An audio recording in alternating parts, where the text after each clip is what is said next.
Hi guys, good morning. ഞങ്ങൾ Indian release കാണാൻ വന്നിരിക്കുകയാണ്. നമ്മുടെ സ്വന്തം ഉലക നായകൻ കമൽഹാസൻ്റെ ഇന്ത്യൻ. അനുപയ്ക്ക് ഭയങ്കര ഇഷ്ടമുള്ളൊരു സിനിമയാണ്, എനിക്കും ഭയങ്കര ഇഷ്ടമുള്ള പടമാണ്.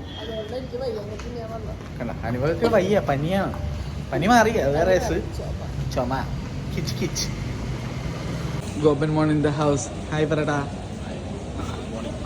അപ്പോൾ സ്ക്രീൻ 3-ലായിരുന്നു ഇന്നത്തെ സിനിമ. കുറച്ച് നാളുകൾക്ക് ശേഷമാണ് സ്ക്രീൻ 3-ൽ കയറുന്നത്. അങ്ങനെ സിനിമയൊക്കെ കണ്ട് വീട്ടിലെത്തി. എന്തൊരു രസമായിരുന്നു അറിയാമോ ഈ സിനിമ രണ്ടാമത് തിയേറ്ററിൽ പോയി കണ്ടപ്പോഴേക്കും. പണ്ട് ഞാൻ ഈ സിനിമയ്ക്ക് പോയത് അച്ഛൻ്റെ കൂടെയാണ്. അച്ഛനാണ് എന്നെ ഈ സിനിമ കൊണ്ടുപോയി തിയേറ്ററിൽ കാണിച്ചത്. ഏത് തിയേറ്ററാണെന്നുള്ള കാര്യം ഞാൻ മറന്നു. ഈ ശ്രീധറായിരുന്നോ ഷെണൈസ് ആയിരുന്നോ എനിക്ക് ഉറപ്പില്ല. ഇത് എനിക്ക് തീരെ ഓർമ്മയില്ല ഈ സിനിമ ഏത് തിയേറ്ററിലാണ് കണ്ടതെന്നുള്ളത്. തിയേറ്ററിൽ കണ്ടാണെന്നുള്ള ഓർമ്മയുണ്ട്, ഏത് തിയേറ്ററാണെന്നുള്ള ഓർമ്മയില്ല എറണാകുളത്ത. എന്തായാലും ഇത് ഇങ്ങനെ രണ്ടാമത് ഇത്രയും വർഷങ്ങൾക്ക് ശേഷം കാണാൻ പറ്റിയത് ഭയങ്കര സന്തോഷം.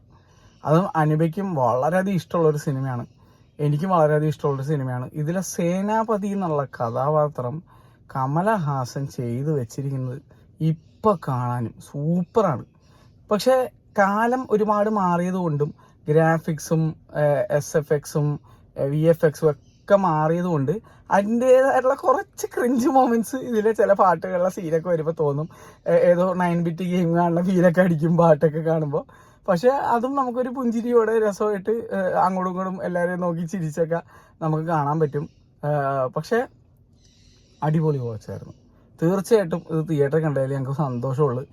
ഇത് അത്ര ഇഷ്ടപ്പെടുന്ന ആൾക്കാരാണ് ഇന്ന് കാണാൻ വന്നിരിക്കുന്നത്. അതുകൊണ്ട് തന്നെ അവരുടെ കൂടെ ഇന്ന് കാണാനും ഒരു രസമുണ്ടായിരുന്നു. ഇതൊരു മാസ് പടം രീതിയിലല്ലെങ്കിൽ പോലും സേനാപതി എന്നുള്ള ക്യാരക്ടർ എപ്പോഴൊക്കെ സ്ക്രീനിൽ വരുന്നത് അപ്പോഴൊക്കെ കൈയടിയായിരുന്നു. ലഞ്ചം അവസാനമൊക്കെ വന്നപ്പോൾ കൂട്ടാൻ കൈയടിയായിരുന്നു. ഭയങ്കര രസമായിരുന്നു. പക്ഷെ ആൾ കുറവായിരുന്നു, ആ ഉള്ള ആൾക്കാർ നല്ല വൈബായിരുന്നു. എന്തായാലും ഇതുപോലെ ഒരുപാട് സിനിമകൾ റിലീസ് ചെയ്യാനിരിക്കുന്നുണ്ട്. ഇന്ന് തന്നെ ഗജിനി റിലീസിന് എത്തിയിട്ടുണ്ട്. പറ്റിയാൽ ഞാൻ എന്തായാലും വൈകുന്നേരം കാണാം. ഫോറം മോളിലാണ് ഞാൻ കാണാൻ ഉദ്ദേശിക്കുന്നത്. ലുലു PVRലും ഉണ്ട്, പക്ഷെ ഞാൻ ഫോറം മോളിലാണ് സെലക്ട് ചെയ്യാൻ ചാൻസ് ഉള്ളൂ. അത് ഓൾമോസ്റ്റ് ടിക്കറ്റ്സ് ഒക്കെ ഫിൽഡാണ്. ഇനി ഞാൻ ലിറ്റിൽ ഹാർട്ട്സ് എന്നുള്ള സിനിമ കാണാൻ പോകുന്നുണ്ട്.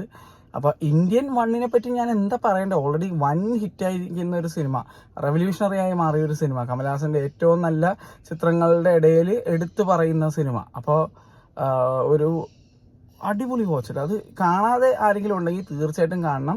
ഇപ്പോൾ തിയേറ്ററിൽ കാണാൻ നല്ലൊരു അവസരമാണ്. പിന്നെ റീമാസ്റ്റർ അവിടെ ഇവിടെയൊക്കെ ആയിട്ട് ചെയ്തിരിക്കുന്നതിനകത്ത് ഫീലായി. ചിലയിടങ്ങളിൽ എനിക്കൊന്ന് ഇവർ ഈ സിനിമ ഫിലിമിൽ എന്തോ എടുത്താണല്ലോ, അപ്പോൾ ഫിലിമിൽ നിന്ന് ഡിജിറ്റലാക്കിയപ്പോഴുള്ള കുറേ എനിക്കൊന്ന് ഫിലിമിൽ കുറേ മോശം വന്നു പോയി എന്ന് തോന്നണം. അപ്പോൾ അതിൻ്റെ ചെറിയ കാഴ്ചകൾ അവിടെ ഇവിടെയൊക്കെ നമുക്ക് കാണാൻ പറ്റും. പക്ഷെ അതൊക്കെ ഒഴിവാക്കാവുന്നതേ ഉള്ളൂ.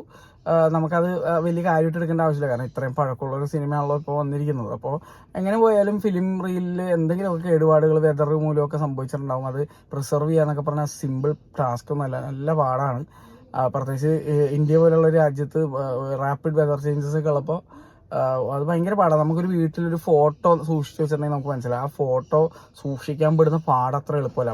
അപ്പോഴാണ് ഇത്രയധികം ഫിലിം റീൽസ് സൂക്ഷിക്കാന്ന് പറഞ്ഞത്. അപ്പോൾ എന്തായാലും they did A commendable job. ഇത് റിലീസ് ചെയ്തുകൊണ്ട് ഒരുപാട് കാണാത്ത ആൾക്കാർക്ക് കാണാൻ പറ്റട്ടെ എന്ന് കൂടെ ഞാൻ ആഗ്രഹിക്കുന്നു. ആരെയും കാണാൻ ഈ സിനിമ ബാക്കിയുണ്ടെങ്കിൽ എന്തായാലും തിയേറ്ററിൽ തന്നെ പോയി കാണാനൊരു അവസരവും വന്നിട്ടുണ്ട്. അപ്പോൾ ഇനി ലിറ്റിൽ ഹാർട്ട്സ് കാണാൻ പോട്ടെ, കണ്ടിട്ട് അഭിപ്രായം പറയാം.